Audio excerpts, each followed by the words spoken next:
Bungie put out a article giving us a preview of the exotic armor tuning coming next season, and I just wanted to make this video as a way to just read over the notes and give my thoughts on some of the changes that are coming. And for the most part, I'm kind of trying to keep it straightforward, as in this is a good change, this is a bad change, this is meh. But starting off, and also I'll try to put timestamps on when we're going to discuss the Hunter portion, Warlock, and Titan. So starting off with the Hunter class, which I prefer to play Hunter, so I'm interested in these, is Sealed Ahamkara Grass. This exotic will now reload the magazine of all your weapons when you defeat a target with your powered melee. And for 5 seconds after dealing melee damage, you gain increased movement speed and jump height. And I didn't read over the top of the article, but it did specify, unless specifically told otherwise, the exotics will maintain their current exotic perks on top of what's been introduced in the article. So with Sealed Ahamkara's case, it should still give you the reload off of melee hits, whereas now with powered melee kills, all your weapons will be reloaded. Truth be told, I'm not entirely sure what you can do with this exotic to really make it mainstream, but this change is interesting. Pairing it with the solar subclasses, you can spam your melee. Arc as well is again very limited based off of which melees are the deadliest, but compared to what it does now, which honestly, I would rather have seen it just melee hits give you reload all the way across, but I guess it would be OP in some extent if you could just throw your melee and now all your weapons are fully reloaded, unless you're using the stasis impetus fragment. But it's an interesting change to say the least. Next is Athrys Embrace. Gain additional strength while this exotic's weighted knife the bonus damage is active. If I recall correctly, the leak images we saw, I believe it was something along the lines of, I might be remembering it wrong, is that critical hits will give you strength energy or your melee energy back instantly, almost like a Monte Carlo method approach where shooting targets will give you energy. This change, where it's this increase of your strength, isn't all that interesting, truth be told, because if it's basically, you're at a tier 7 or 8 in strength and using this exotic bumps you up to tier 10, that's still what, 40, 50, 30, I don't know the exact time, but X amount of seconds that you'll have to wait. So in terms of using it back to back, if you're using it against a champion, for example, you're still required to hang on to your gambler's dodge. So after you stun the champion, gambler dodge, and now you have your throwing knife back. I guess this is more of a passive change. So if you're using it in between the missions, so you're not just throwing your knife out or you don't have it, but even then you still have the fragments or aspects of return your energy, your melee energy off of kills, on top of getting critical hits, switch away, throwing knife will give you your dodge back instantly. So yeah, but I guess Athrys on its own isn't bad. It's just a lot of other methods that work a lot better and easier, I would say, to stun unstoppables versus using the exotic. But so this is a meh. Oathkeeper. When fully drawn, bows gain a bonus to damage against combatants that increases as you hold the damage but deactivates after a few seconds. So I am curious as to how much of a bonus damage you will receive, but you can't really go wrong with free bonus damage by just using a bow because of how simple it is. Whereas with Lucky Pants, you have to draw a full magazine. I believe with the trick sleeves, you got to draw the pistol out when you are weak and low on health. So with such an ease of use, I wouldn't be surprised if it's not that huge of a upgrade. And as they note that it'll decrease after a few seconds, so you can't just hold it forever. So I'm curious on how long it takes to proc the bonus damage, how long did bonus damage last, and how much of the bonus damage. But this instantly turns Oathkeepers into I would try it out exotic, especially when paired with Wish Ender. In terms of, you might have better total damage using Leviathan's Breath if you use this method, but you might have less DPS. So depending on the situation you're in, if you really need that hard-hitting arrow to do as much as possible, Oathkeeper's got you covered. So Raiju's Harness. When deactivating your Arc Staff Super, you create a blinding explosion that temporarily increases your arc weapon damage. However, blocking Wild Whirlwind Guard will no longer consume energy more slowly. So I know if you run up on the champion, blind them, deactivate bonus damage, I guess that's a play you could do. It really comes down to how much of a bonus damage you'll get, which I hope is significant.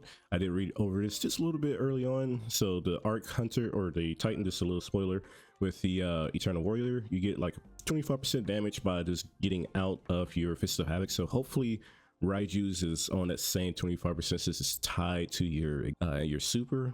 So if it's less, then I'm not really entirely sure about this being a good change. Not to mention, as we go further below, Bakris is getting an increase as well. So I mean, it gives some use in PvE now. We'll see. We'll definitely have to see.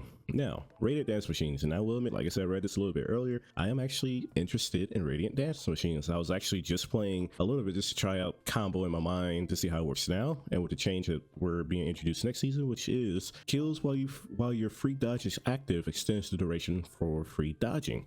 No longer deactivates when you get too far away from enemies. Deactivates after using Suspending Slam. So you can't instantly or infinitely chain Suspending Slams, which would be that would be extremely broken, because then you can slam, suspend, kill, rinse, repeat. So, but this change is going to be interesting. Like I said, I was trying out on Stasis Hunter and dodge, throw X amount of shurikens, dodge again, shurikens back to back. So that will be, I am very interested to see how this is going to play out on Stasis. It says it extends the duration, so is it going to be a refresh or is it going to pause? I believe currently the multi-dodge is on a 5-second cooldown, or 5-second duration, I should say.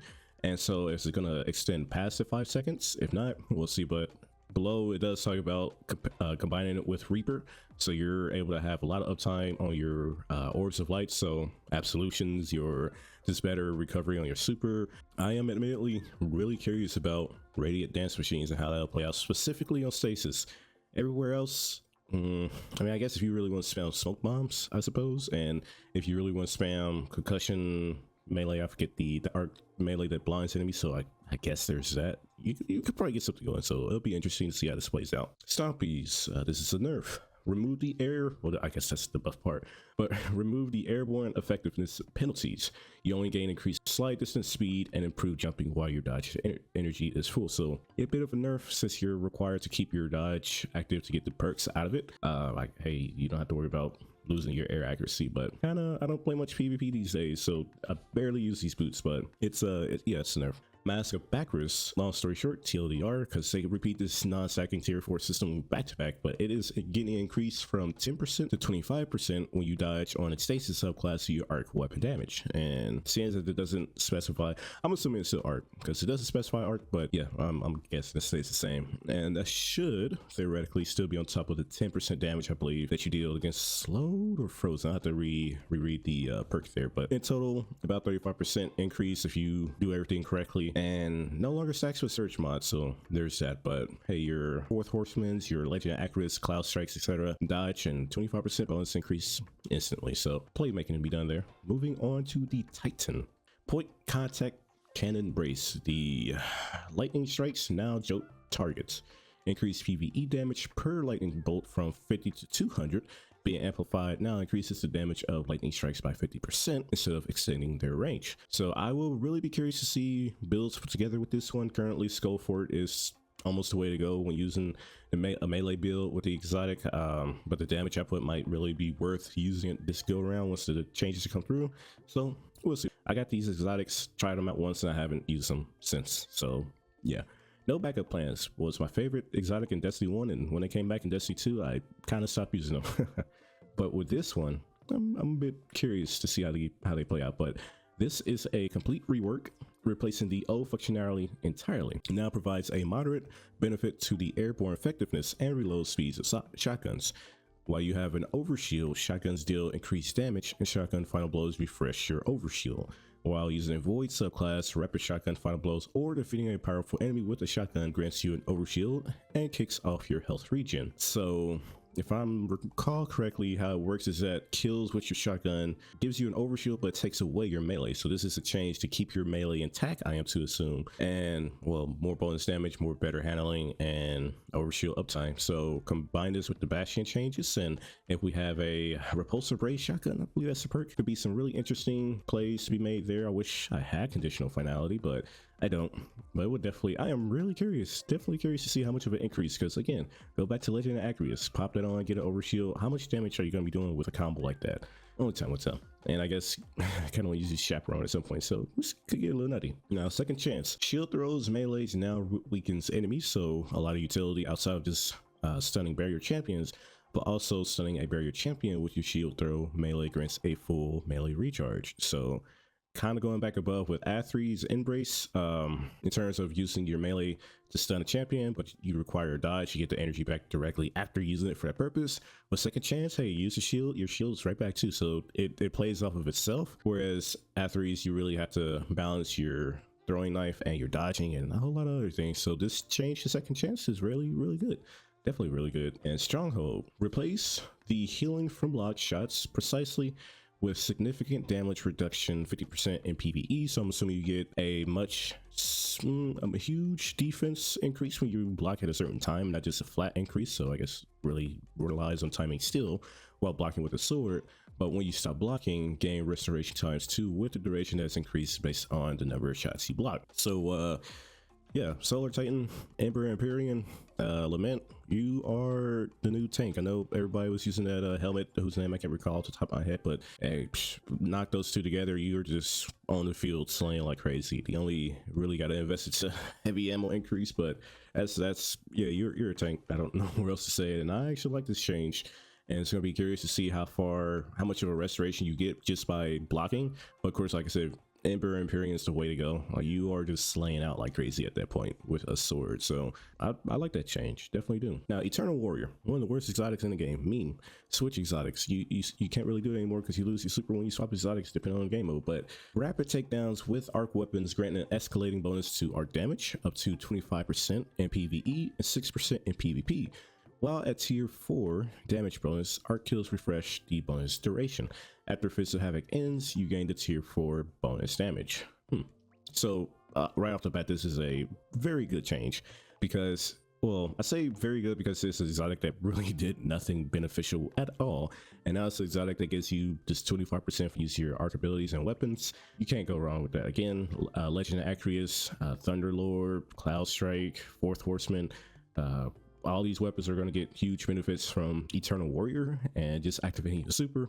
And since it's not tied to Fist of Havoc kills, you can still use your crap, I'm blanking so hard on the super name, but you use the other super to get the damage output and still have some uptime damage on your super, on your arc weapons. So yeah, no, it's probably the best change in this whole list, truth be told. But again, you're taking an exotic that isn't the best and making it really good, really good.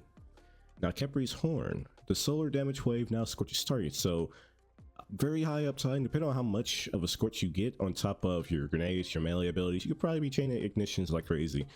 Make sure you put on the proper fragment to increase your scorch stacks. Yeah, that's good. Khepri's isn't bad per se.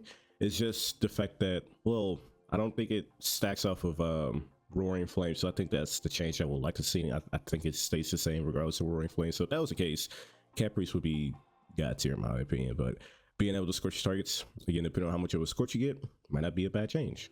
Path of the Burning Steps, basically the same thing. Continuing with the 25% increase, it doesn't scale off of stacks anymore or scale off of surge mods equipped anymore. And solar kills refresh the bonus duration. Becoming encased in stasis immediately grants you a tier 4 damage bonus. So I will have to run back on the numbers in terms of how much of an increase you get currently, because this might be a nerf, I think. I'm not sure, but it could be a potential nerf, not just because of the surge mods, but to the bonus to exotics grant themselves. I will have to check up on that one. So a little iffy about this one. So I can't really good or bad, but a little iffy. And then Dunemarchers. Reduce the range of the chain damage from 20 to 12 meters and PvP damage from 85 to 50. Thank you for that.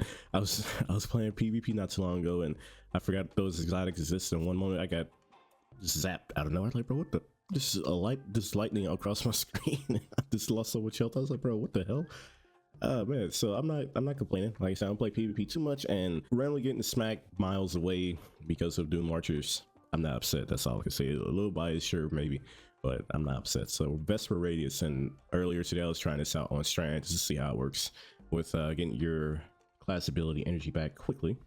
But with Warlocks and Vesper of Radius, your Rift emits an arc shockwave every 5 seconds that deals damage 200 in PvE and 70 in PvP. Enemies defeated by the shockwaves explode for additional 100 damage, and if you're running arc subclass, also blind nearby enemies. So with this change, really depends on the activity that we're playing in terms of whether or not you're really utilizing the shockwave damage. But since it's repeating the damage every 5 seconds versus what it does now, where it's just the initial blast and you're done, this could be a very good change. And scaling or combining with art to give blind might have some champion setting or just crowd control.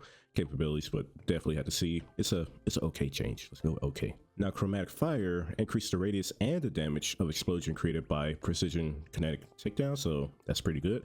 And the explosions applies a status effect to targets damaged by it, depending on which subclass you use. So, Blind with Arc, Scorch with Solar, Slow with Stasis, Sever with Strand, and Weaken with Void. So, more damage, better radius, and some utility applied to the explosions now. Ultimately, it's a pretty good idea. A pretty good change, I should say. We're kind of playing around with the idea of using Chromatic Fire at some point, just to bust out some kinetic exotics, just to say, hey, there we go with bonus damage and explosions. So that's good. I will say this is actually a good change. Probably not going to be game changing per se, but not every exotic has to be game changing to be. I just want them to be worthwhile, and I don't put on an exotic and just like, why am I wearing this? Even in low activities, you're just like, why am I wearing this? Like Eternal Warrior. I'm sorry, it's getting a good change. So Dying Chorus is gaining a bonus damage, has been increased and no longer is reliant on enemies being scorched. So that's good. Sounds like, again, the helmets are still scorched, but now you're not reliant on getting scorches. So whether or not this will actually assist in the total damage or just makes it simpler to use, that might be the case. Now, Sanguine Alchemy, an exotic I haven't used since they removed the wall hacks on it. So Ascending in the Rift now grants a non-stacking, which is referenced a lot, bonus to weapon damage matching your subclass damage type. This damage type is the equivalent of 2 surge mods, so 17% in PvE and 4.5 in PvP. So I mean, if you ever wanted to have a healing rift that acts as a power rift, essentially, there you go. That's basically what it is. And getting kills extends the duration of your rift. So if you want to just hunker down a spot and slay out with a bonus to 17% damage of all your weapons or weapons that matches your subclass, there you go. That's a change. Now, Claws of Ahamkara, powered melee kills create a orb of power. When heavy-handed are equipped, increases the potency of orb spawned. So it just has heavy-handed built into the exotic gauntlet, and when you put on the additional mod, it just increases the potency. It's okay. It's okay. Personally, the reason I don't use calls as much is because I would prefer some type of built-in way to get melee energy back as well. Just like a very, it doesn't have to be significant like using the Shinobu's Vow with the skip grenades, but an exotic that works on all classes, I can understand not allowing that. So this is just a okay change. I would call it meh. I mean, it's a free orb of power off of a melee kill, but again, the issue is just more uptime on your melee. But same thing with Armament Materium. Same reason I don't really use it too much, because it's just an additional grenade. Mantle of Battle Harmony. Weapon bonus damage is increasing from 20% to 25% and reducing bonus damage in PvP from 15% to 6%. No longer stacks with surge lag mods, but provides a larger bonus that can be achieved. Damage bonus only applies to the weapon that matches your subclass type. It now stacks with Empowering Rift and other similar damage bonuses. Extended base duration of this bonus from 6 seconds to 10 in PvE and 3 to 5 in PvP. It's okay. It's a very simple, a flat 25% whenever your super's full, and 6% in PvP. I think the biggest reason I don't use Mantle Battle Harmony a lot is just the way the super building works. To get the most out of it, you have to pace your shots, or pace your kills, I should say, while the perk is active, and that's one of the main reasons I personally don't use it. And also, Nezarec Sin is just such a, specifically speaking of Void, is so much better because you get super, all this other jazz just by getting void kills, whereas Mantle Battle Harmony is just energy or super energy, and now you're limited to just using your not using your super if you want to get the other half of it. So it's an okay change, not something I'm jumping over the moon about, but it's okay. And then Ophidian Aspect, you lost extended melee range, so yeah, bit of a nerf, but everything else in terms of neutral game benefits are still there. Now, Promethium Spurs, an exotic that I wanted to try something out before Light 2 Solar 3.0 came out, just really try it out, but yeah, it never landed. But what they done here is it grants rift energy for any solar weapon takedown, with more energy granted for solar weapon takedowns while standing in a rift. While you are also, you now have to be standing in a rift when you get a final blow for the exotic to consume your class ability energy and create a rift at the target's location. I personally like this change. One of the reasons when I was trying Promethium Spurs, one of the things I really hated the most about the exotic was not having a control on where you would drop that super empowered rift at. And now, since it requires you to be in a rift for it to activate, it gives, again, more control on where I want to use it. As one of the issues would be you get this super strong rift, and when you slay out, you happen to kill someone 10 miles away from you across on the other side of the map. Well, your rift's gone. it's just on the other side. Unless you can build it up, and unless you build it up so fast that your current rift just gives you more rift energy. So seeing this to have a bit more control is nice. Kind of would have been interesting to see if it worked with Phoenix Dive, but I think it's still just tied to your rift. But I don't know. It's something I would like to play around with for the most part, especially since our good old boy and greatest of all time, Starfire Protocol, is getting nuked. That thing is getting nuked. So reduce the amount of energy gained per instance of damage from 20% to 2.5. Starfire Protocol, sorry. Empowered weapon kills now grants 20% grenade energy. So yeah, this change has pretty much sent it from, it's no longer a boss melter, and it's just more of a crowd control, and that's pretty much it. You get more kills, you get more energy from kills, and far less from boss encounters, and so much so that you'll probably get, and as the dev commentary says, you'll probably get 1 or 2 per damage phase. So you gotta be stacking those bomber class abilities and the grenade kickstart at hope for the best, but I'm not surprised. It might be a little too heavy in my opinion, but they're just re-changing the focus of the exotic to be more ad control than it is boss damage. Because look at that solar. Well, you have Well Radiance, which was one of the best supers in the game, on top of ways to be the best damage output in the game with the correct build. So I can understand the nerf here. I was 5% maybe wouldn't be bad, but 20% from, or 2.5%, that's just wild. But overall, I guess it had to happen. Now, if they will fix Celestial Fire to work more consistently with the Sunbracers gauntlets, I would be using those a ton more. But yeah, so that's about it for the changes. As the final note they have at the bottom is, as with any changes we make, we're going to be watching the data and your feedback carefully and make any additional tuning changes accordingly. We're already working on the next round of exotic armor tuning for future seasons, so they're not done with the exotic changes. So I guess quick recap for myself in terms of what I'm interested in. Definitely Radiant Dance Machines. I can't believe I'm saying that because they're kind of a meme app right now. And like I said, I tried it out just before this recording and just dodging the shurikens on the stasis class just to see what's going on there. So it could be some interesting builds to go with that. And on top of having the Reaper mods heavy-handed to spawn Orbs of Power, you could probably do crazy things with your super abilities and just uptime on your classes in general. Eternal Warrior, I am interested in seeing how that plays out. Raiju's Harness, how much of a increase are we going to get after canceling the super midway? The Sealed Ahamkara, meh is meh. Athrys, meh. Oathkeeper, like I said, combine it with Wishhander, which got a buff, and that Wishhander is really good. So increase in damage, I hope it's at least 15%. At least 15%. Now if they go balls off the wall crazy, that I would be greatly appreciate that. But again, compared to Lucky Pants and Trick Sleeves, it's a lot more simpler to activate the bonus damage. So I can understand it not being anywhere near the increase on those two. But it's definitely a change to where I can see myself using Oathkeeper and probably some other bow exotics a lot more. Now that's pretty much about it. Second chance. I think there's some good changes all around. Nothing to change the meta off just reading this alone, but at least getting some usefulness out of useless exotics for the most part. So that's about it. Video's about almost 30 minutes long, but this is I look forward to seeing more. There's that Apotheosis Veil on Warlocks. I hope they do something about that exotic, because second to Eternal Warrior, that was probably the worst exotic in the game. So yeah, I'm gonna go ahead and stop it here, and let me, like I said, I'll try to have some timestamps below to just cut things up and when I'm talking about which one. And if you already read over the exotics, just let me know what you think of the exotics and comment down below and the changes that are coming. So yeah,